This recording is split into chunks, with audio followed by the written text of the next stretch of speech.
Apa kabar pemirsa dimanapun Anda berada, berjumpa kembali dalam program TVR 09 bersama saya Ziaul Bar dan juga rekan saya. Bersama saya Anggun Oktarini, pemirsa. Dalam 30 menit ke depan kami akan sajikan kepada Anda sejumlah berita nasional, khususnya dari sudut pandang DPR RI sebagai referensi Anda dalam memahami dinamika politik, hukum, ekonomi, sosial, dan juga budaya yang ada di Indonesia.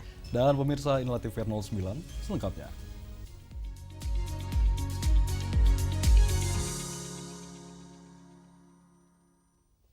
Perlindungan data pribadi dan integrasi kependudukan menjadi fokus pembahasan dalam penyusunan rancangan Undang-Undang Administrasi Kependudukan.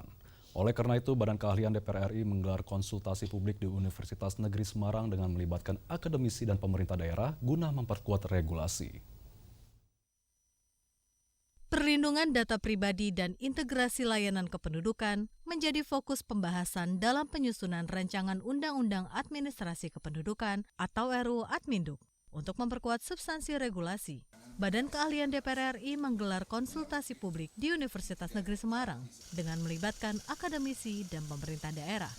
Kepala Pusat PU Polhukam Badan Keahlian DPR RI, Novianto Murtihantoro menegaskan, penyusunan RUU Adminduk dilakukan berbasis riset dan partisipasi publik. Menurutnya, keterlibatan akademisi dan pemangku kepentingan menjadi penting agar regulasi yang disusun mampu menjawab kebutuhan masyarakat. Jadi tentu saja karena tagline BKD ini adalah menjembatani riset untuk penyusunan policy making atau kebijakan. Jadi kita menginginkan bahwa rumusan-rumusan ke penyusunan undang-undang yang kita buat itu berdasarkan dari evidence base atau dari hasil riset. Salah satu isu yang menjadi sorotan dalam pembahasan RUU Adminduk adalah penguatan keamanan data kependudukan di tengah pesatnya perkembangan teknologi informasi. Selain itu, integrasi layanan kependudukan juga diharapkan memudahkan masyarakat dalam mengakses berbagai layanan publik secara lebih efisien.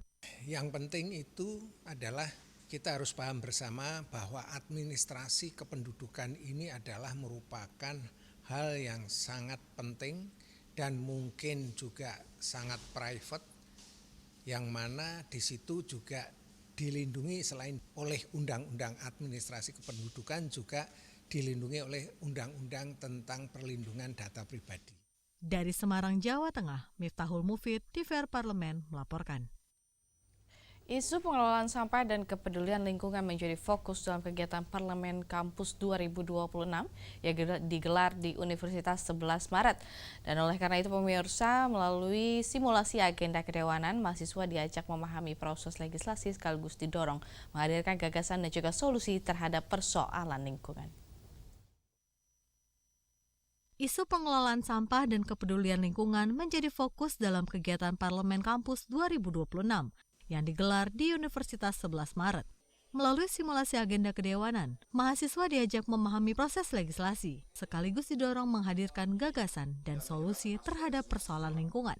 Kepala Biro Protokol dan Humas Sekjen DPR RI, Rudi Rohmansyah menyampaikan, tema tersebut dipilih karena persoalan sampah dinilai semakin mendesak dan memerlukan keterlibatan berbagai pihak, termasuk generasi muda.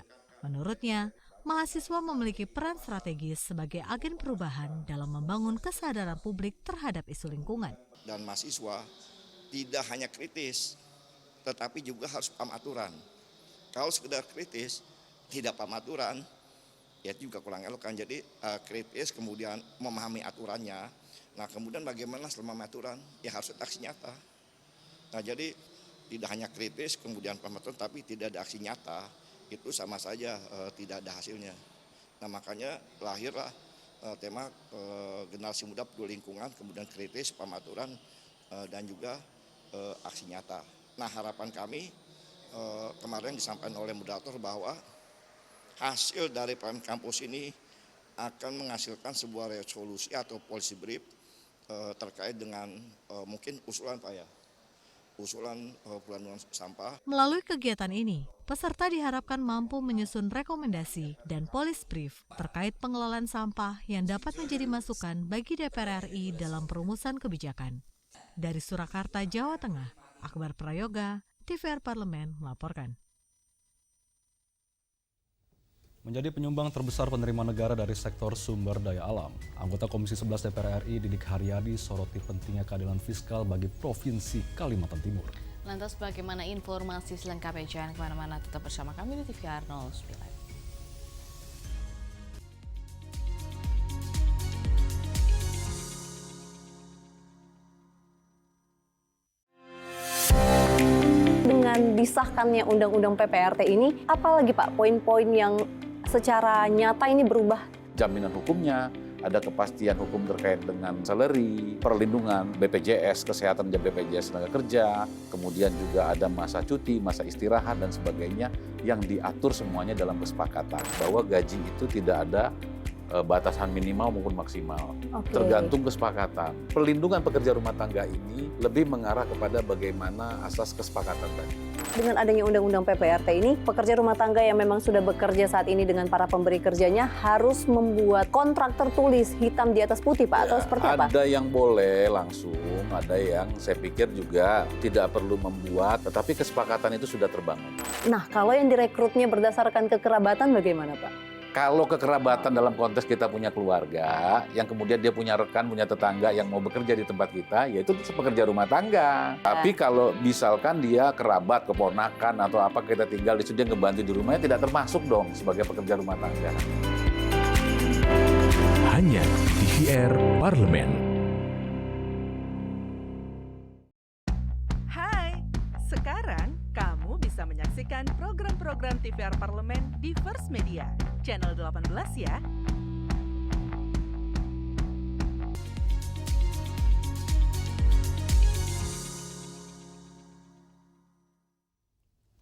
Pemirsa, transfer dana pusat yang kembali ke daerah melalui skema transfer ke daerah belum sepenuhnya berbanding lurus dengan kontribusi Provinsi Kalimantan Timur sebagai penyumbang terbesar penerima negara dari sektor sumber daya alam. Menjadi penyumbang terbesar penerima negara dari sektor sumber daya alam, anggota Komisi 11 DPR RI Didik Haryadi menyoroti pentingnya keadilan fiskal bagi Provinsi Kalimantan Timur. Pasalnya, kontribusi tersebut dinilai belum sepenuhnya berbanding lurus dengan transfer dana pusat yang kembali ke daerah melalui skema transfer ke daerah atau TKD. Didik menegaskan, optimalisasi penggunaan TKD menjadi kunci agar masyarakat di daerah penghasil sumber daya alam dapat menikmati pembangunan secara nyata. Menurutnya, dana transfer yang diterima daerah harus benar-benar diarahkan untuk peningkatan kesejahteraan masyarakat, pembangunan infrastruktur, pendidikan, kesehatan, hingga penguatan ekonomi lokal. Nah, sedangkan yang kembali kepada daerah ini kan kalau tidak salah ya 40-an triliun. Nah, secara hitungan proporsinya tentunya ini ada hitungan-hitungannya. Tetapi kalau buat saya, yang saya tekankan adalah bagaimana kawan-kawan di Indonesia, di Kalimantan Timur ini yang notabene memiliki sumber daya alam yang berlimpah, jangan sampai saudara-saudara kita yang ada di Kalimantan Timur ini tidak menikmati sumber daya alam itu. Nah, ini tugas pemerintah pusat, kemudian tugas Pemda di Kalimantan Timur itu sendiri bagaimana memaksimalkan dari anggaran dari transfer ke daerah yang ada. Saya yakin semua bisa memahami itu ketika tepat sasaran kepada kawan-kawan kita yang belum menerima itu. Didik berharap skema fiskal nasional ke depannya mampu mempertimbangkan aspek keadilan bagi daerah penghasil sumber daya alam yang selama ini menopang penerima negara dalam jumlah besar. Dari Balikpapan, Kalimantan Timur, Rifki Makdudi, TVR Parlemen melaporkan.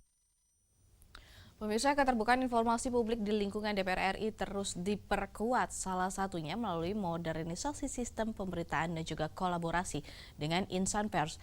Kini termasuk DPR RI dorong media menyajikan informasi yang edukatif, faktual, dan lebih dekat dengan masyarakat. Keterbukaan informasi publik di lingkungan DPR RI terus diperkuat. Salah satunya melalui modernisasi sistem pemberitaan dan kolaborasi dengan insan pers. Dalam forum silaturahmi bersama wartawan parlemen di Provinsi Banten, DPR RI mendorong media untuk menyajikan informasi yang edukatif, faktual, dan lebih dekat dengan masyarakat. Kegiatan gathering koordinatoriat wartawan parlemen di Provinsi Banten menjadi momen penguatan sinergi antara DPR RI dan insan pers. Momen ini dimanfaatkan untuk memperluas perspektif dalam penyajian berita yang edukatif dan faktual. Kepala Biro Pemberitaan Parlemen Sekjen DPR RI Muhammad Najib Ibrahim menilai, pers adalah jembatan utama demokrasi.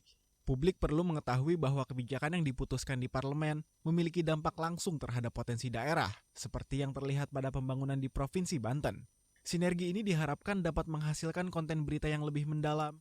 Lebih dari itu tentunya wartawan parlemen itu bisa memberikan perspektif tidak hanya hari-hari mereka beraktivitas di DPR, tapi juga bisa mereka melihat secara luas potensi Indonesia secara keseluruhan. Tidak hanya kolaborasi SDM, DPR RI juga terus melakukan modernisasi kanal informasi, mulai dari penguatan media sosial hingga TVR parlemen. Semua diarahkan agar masyarakat bisa memantau langsung jalannya persidangan dan pembahasan undang-undang secara real-time. Langkah ini diambil sebagai bentuk jawaban atas tingginya tuntutan publik terhadap transparansi kinerja wakil rakyat.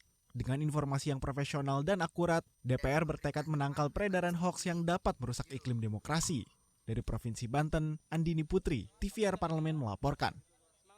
Sebagai upaya optimalisasi pengawasan di sektor perkebunan, kehutanan, hingga pertambangan di Indonesia, Komisi 11 DPR RI dukung dan apresiasi Badan Pengawasan Keuangan dan Pembangunan dalam membentuk Satgas Garuda dan Halilintar yang berada di bawah naungan Satgas Penertiban Kawasan Hutan untuk bertindak tegas terhadap penguasaan lahan tanpa izin pinjam pakai kawasan hutan.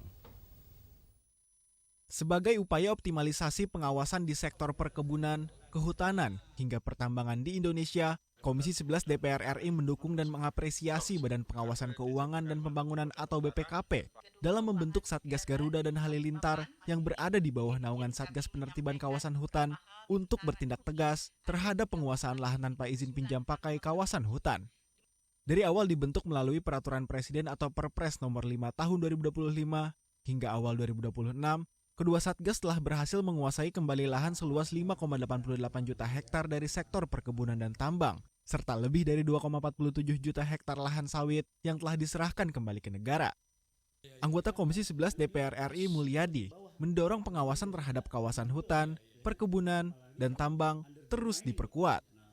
Ini kerja dari dua Satgas ini kan mengklarifikasi bahwa kinerja mereka kita apresiasi. Dan tadi saya juga tanya kenapa baru sekarang gitu, dan saya berharap ini tidak dilakukan hanya karena ada instruksi, tapi ini harus menjadi bagian dari roadmap aktivitas peningkatan optimalisasi penerimaan negara ya, terutama dari sektor perkebunan dan tambang. Tadi juga saya ingatkan tentang Indonesia yang kaya itu bukan saja karena perkebunan, tapi kadang-kadang di bawah perkebunan juga ada tambang ya. Maka saya bilang tadi kalau perlu, kalau misalnya sudah ada Satgas Garuda dan Satgas Halilintar, ya ada Satgas Gahar saya bilang kan, ya, Garuda dan Halilintar untuk mitigasi atau menginvestigasi lokasi-lokasi perkebunan yang di bawahnya ada tambang. Dari Balikpapan, Kalimantan Timur, Rifki Makdudi, TVR Parlemen melaporkan. Pemirsa, DPR RI terus mendorong pembahasan rancangan Undang-Undang Ketenagakerjaan baru agar mampu menjawab tantangan dunia kerja yang semakin dinamis, sekaligus memberi perlindungan lebih baik bagi pekerja dan pelaku usaha. Lalu seperti apa arah pembahasan dan substansi yang tengah disiapkan? Informasi selengkapnya akan kami hadirkan sesaat lagi, tetaplah bersama kami di TVR 09.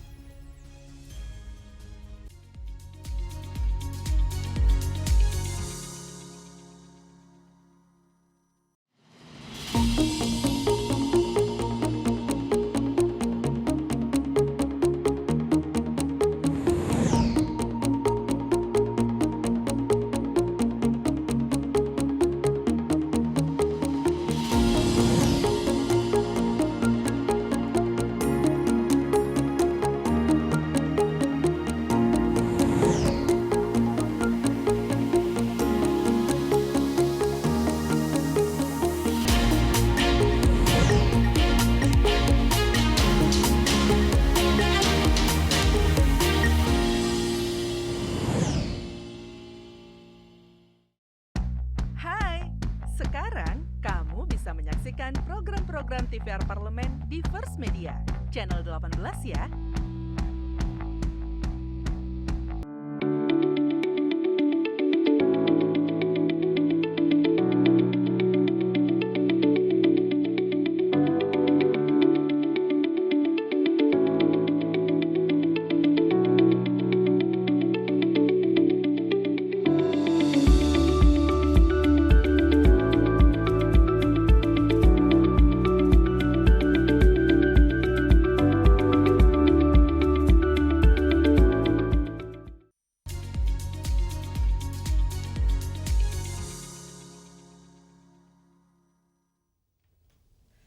Pemirsa, penyusunan rancangan Undang-Undang Ketenagakerjaan baru ditargetkan rampung pada tahun 2026 dengan mengedepankan keseimbangan antara kepastian investasi dan juga kesejahteraan tenaga kerja. Regulasi ini diharapkan mampu menghadirkan sistem ketenagakerjaan yang lebih adaptif, adil, dan memberi kepastian hukum bagi seluruh pihak. Dan kita akan simak liputan mendalam yang telah dikemas tim redaksi TVR Parlemen dalam segmen editorial Parlemen berikut ini.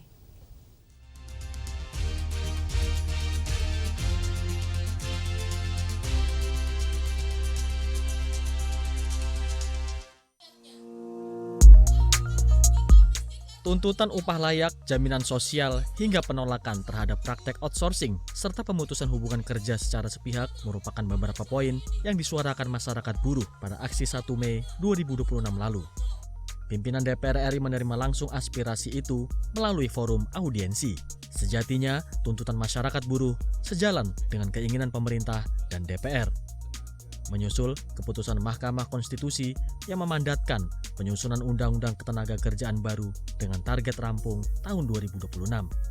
Wakil Ketua DPR RI, Sufmi Dasko Ahmad, memastikan penyusunan Undang-Undang Ketenagakerjaan baru akan melibatkan pihak Serikat Buruh Indonesia.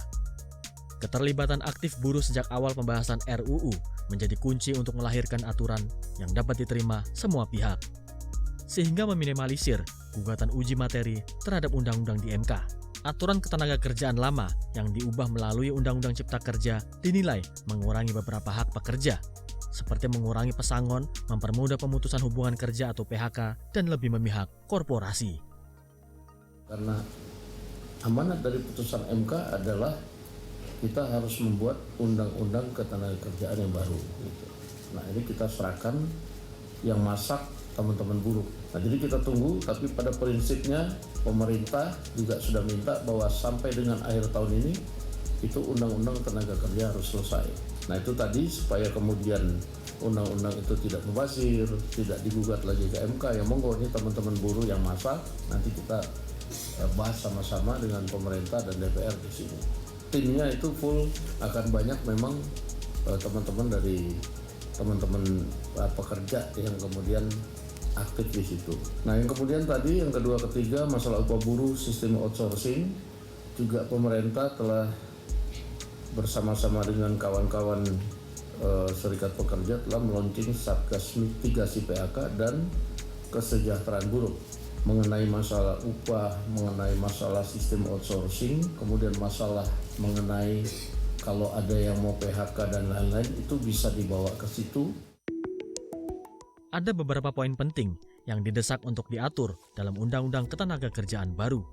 Di antaranya terkait aturan upah minimum, PHK, dan pesangon hingga peninjauan ulang jangka waktu kontrak kerja.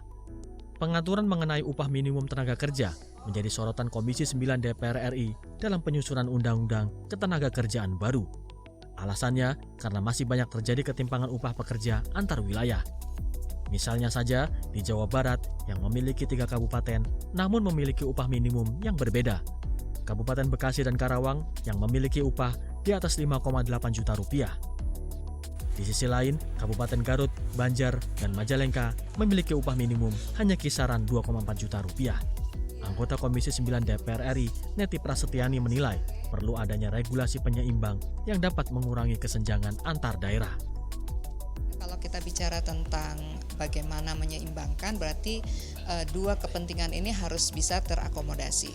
Kepentingan pengusaha atau pemberi kerja dengan kepentingan dan kebutuhan para pekerja. Ya. Keduanya harus bisa bertumbuh, keduanya harus bisa mendapatkan pelindungan yang sama. Ke depan memang harus ada sebuah skala pengupahan yang memang menghitung betul bagaimana kebutuhan hidup layak. Kenapa? Karena antara pekerja lajang dengan pekerja menikah, pekerja beranak satu, pekerja yang memiliki 2 anak, 3 anak, dan seterusnya, pasti kebutuhannya berbeda. Nah, skala pengupahan ini mudah-mudahan ke depan mulai bisa memotret seperti apa kebutuhan pekerja yang kemudian bisa dijawab oleh bantalan sosial lewat upah minimum. Pemerintah dan DPR telah sepakat Undang-Undang Ketenagakerjaan baru untuk selesai tahun ini.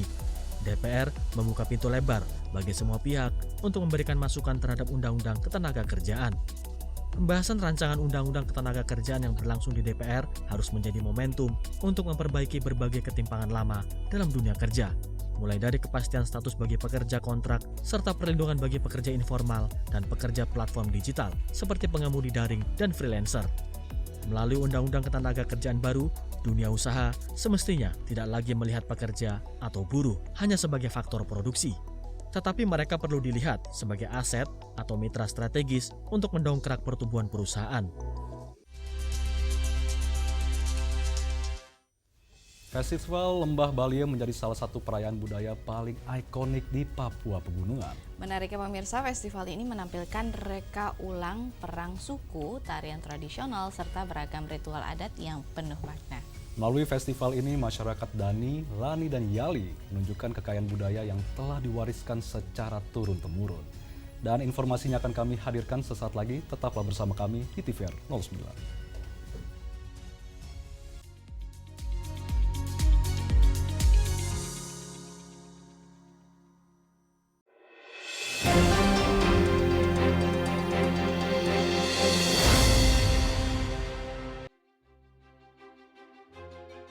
Hadir Komisi 13 DPR RI, komisi baru yang dibentuk untuk mengawal keadilan dan demokrasi di tanah air. Reformasi regulasi untuk memangkas jalan berliku hukum dan aturan, serta perlindungan hak asasi manusia untuk menjamin martabat setiap warga negara. Komisi 13 resmi dibentuk untuk masa keanggotaan DPR RI periode 2024-2029. Ruang lingkup tugasnya meliputi sejumlah bidang penting, di antaranya reformasi regulasi, hak asasi manusia, keimigrasian, pemasyarakatan, dan penanggulangan terorisme.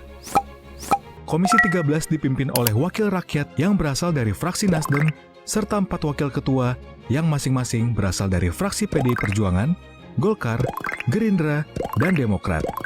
Anggotanya berjumlah 41 orang, dengan komposisi fraksi PDI Perjuangan 8 orang, fraksi Golkar 8 orang, fraksi Gerindra 6 orang, fraksi Nasdem 5 orang, fraksi PKB 4 orang, fraksi PKS 4 orang, fraksi PAN 3 orang, dan fraksi Demokrat 3 orang.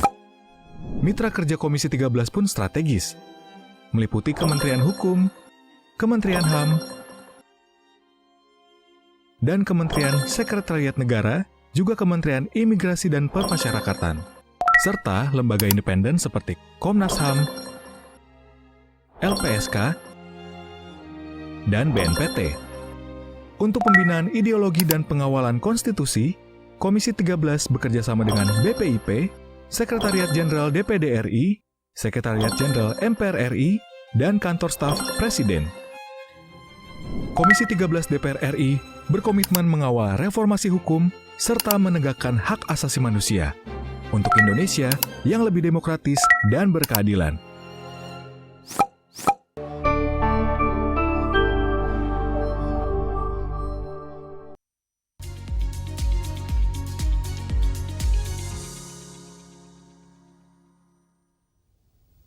Anda kembali di TVR 09. Tak hanya menjadi ajang pertunjukan festival Lembah Baliem, di sini juga menjadi sarana pelestari tradisi dan juga penguatan identitas budaya masyarakat Papua. Suasana yang meriah serta keunikan setiap atraksi menjadikan festival ini daya tarik yang memikat wisatawan dari berbagai negara. Selanjutnya kita akan menyaksikan festival Lembah Baliem terkait dengan penggunaan dan panggung budaya di jantung Papua dalam segmen Intips, Informasi dan Tips berikut ini.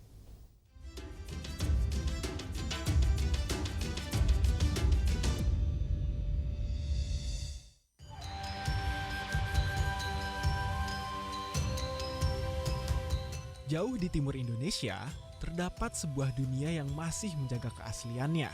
Sebuah tempat di mana alam dan manusia hidup dalam keseimbangan. Di Lembah Baliem, waktu seakan berjalan lebih lambat. Kabut pagi menyapa pegunungan dan suara alam menjadi irama kehidupan. Di sini, setiap langkah adalah cerita, setiap tradisi adalah warisan yang dijaga dengan penuh kehormatan. Lembah ini bukan hanya indah, tetapi juga menyimpan sejarah panjang tentang kehidupan, perjuangan, dan identitas. Dan di antara keheningan alam ini, terdapat sebuah perayaan besar, sebuah festival yang memperlihatkan wajah asli budaya Papua. Bagi masyarakat Lembah Baliem, alam adalah sumber kehidupan.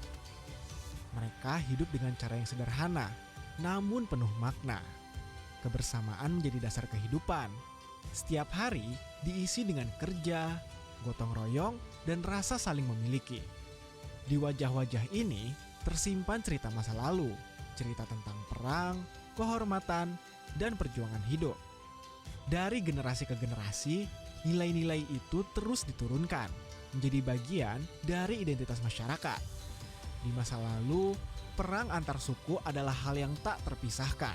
Pertempuran terjadi untuk menjaga kehormatan dan mempertahankan kehidupan.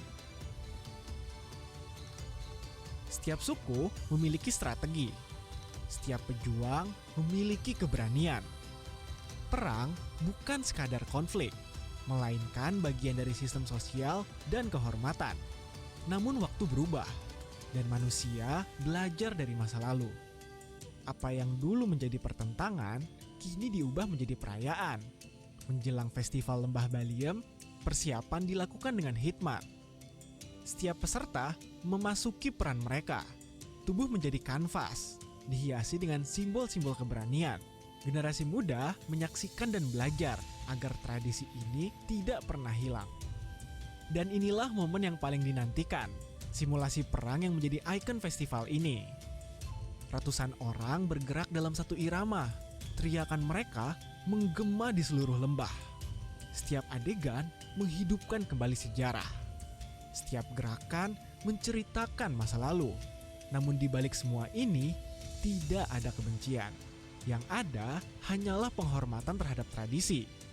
Festival ini bukan tentang perang, tetapi tentang perdamaian. Bukan tentang perbedaan, tetapi tentang persatuan. Apa yang dulu memisahkan, kini menjadi jembatan. Tradisi ini mengajarkan bahwa masa lalu bisa diubah menjadi kekuatan. Dari Lembah Baliem kita belajar bahwa identitas adalah kekuatan dan persatuan adalah masa depan. Sampai jumpa di Intips berikutnya.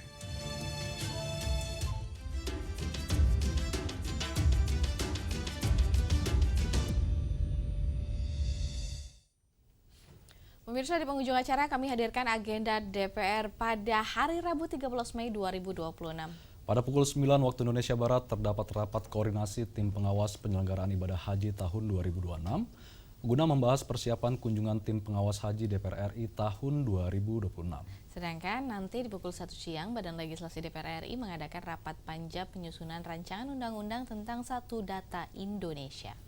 Dan sejumlah agenda serta kegiatan DPR lainnya dapat Anda akses di website kami di tvrparlemen.dpr.go.id atau melalui kanal YouTube kami di TVR Parlemen. Pemirsa, TVR Parlemen demikianlah TVR 09 edisi pagi ini. Segenap kru TVR Parlemen yang bertugas mengucapkan terima kasih telah menyaksikan TVR 09 hari ini. Saya Anggun Oktarini dan rekan saya Ziaul Bar, sampai jumpa di TVR 09 selanjutnya. TVR Parlemen, referensi Indonesia.